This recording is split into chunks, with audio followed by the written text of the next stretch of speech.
Shalom, selamat pagi Bapak Ibu sekalian yang dikasihi oleh Tuhan Yesus Kristus. Pada hari ini kita akan bersama-sama merenungkan firman Tuhan. Namun sebelumnya saya mengajak Bapak Ibu untuk berdoa. Tuhan Yesus, terima kasih untuk kasih setia Tuhan, kebaikan Tuhan bagi setiap diri kami. Tuhan, pada hari ini kami akan merenungkan firman Tuhan. Tuhan tolong sehingga kami makin hari makin mengenal isi hati Tuhan. Terima kasih Bapa. Dalam nama Tuhan Yesus, kami sudah berdoa. Amin. Firman Tuhan pada hari ini terambil dari kitab Hagai pasal 1 ayat 1 sampai 6. Kitab Hagai pasal 1 ayat 1 sampai 6. Saya akan bacakan, Bapak Ibu saya persilakan menyimaknya dalam hati. Kitab Hagai pasal 1 ayat 1 sampai 6.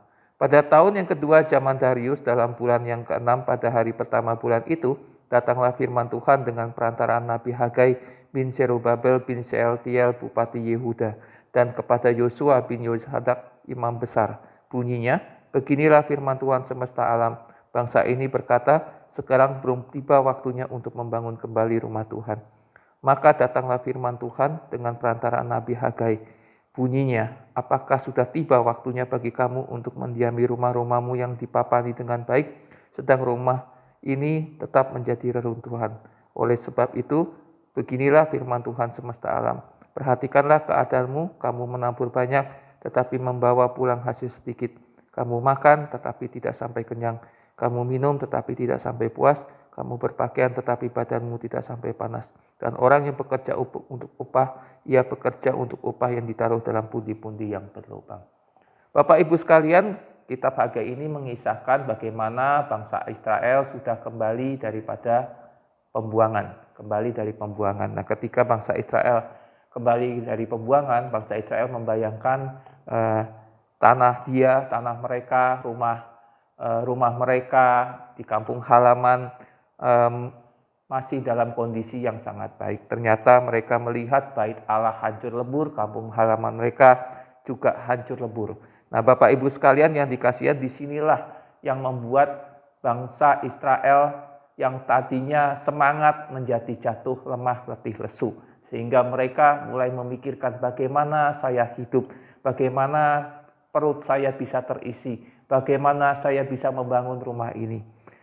Rumah saya yang sudah hancur, bagaimana saya dirikan kembali. Nah, Bapak Ibu sekalian, inilah pergumulan-pergumulan berat yang dimiliki bangsa Israel setelah kembali dari pembuangan. Nah, sehingga melalui pergumulan ini mereka melupakan pembangunan daripada bait Allah, bait suci. Jadi mereka lupa untuk membangun kembali bait suci. Disinilah Tuhan pakai Hagai, Nabi Hagai untuk menegur bangsa Israel. Di mana Tuhan mengatakan, kamu mementingkan perut kamu mementingkan diri kamu melupakan rumah Tuhan. Sehingga dikatakan apapun di dalam ayat 6 kalau digambarkan secara sederhana, apapun yang kamu lakukan tidak akan membuahkan hasil yang baik.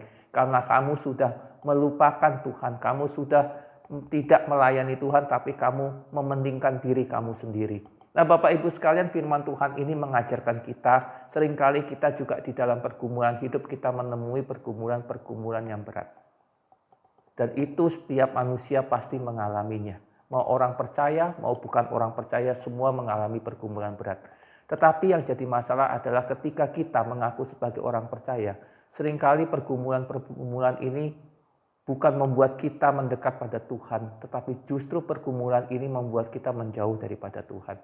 Kita sudah malas lagi ibadah, kita malas lagi berdoa, kita malas baca Alkitab. Kenapa? Karena otak kita, pikiran kita sudah dipusingkan dengan masalah-masalah kehidupan kita sehari-hari. Pergumulan yang tak kunjung habis. Tetapi Alkitab mengatakan, Tuhan mengatakan melalui Nabi Hagai, kalau kamu melupakan Tuhan, apapun yang kamu buat tidak akan memberikan hasil. Karena Tuhan akan menutup pintu berkat. Jadi Bapak Ibu sekalian, pergumulan boleh berat, tetapi jangan pernah melupakan Tuhan. Karena berkat-berkat itu adalah dari Tuhan. Ketika Tuhan menutup berkat bagi kita, jangan salahkan Tuhan, tetapi koreksi diri kita. Apakah selama ini saya setia bersama dengan Tuhan? Saya setia bersandar pada Tuhan di dalam setiap pergumulan hidup saya. Jangan pernah lupakan Tuhan, walaupun pergumulan makin hari makin berat. Mari kita berdoa.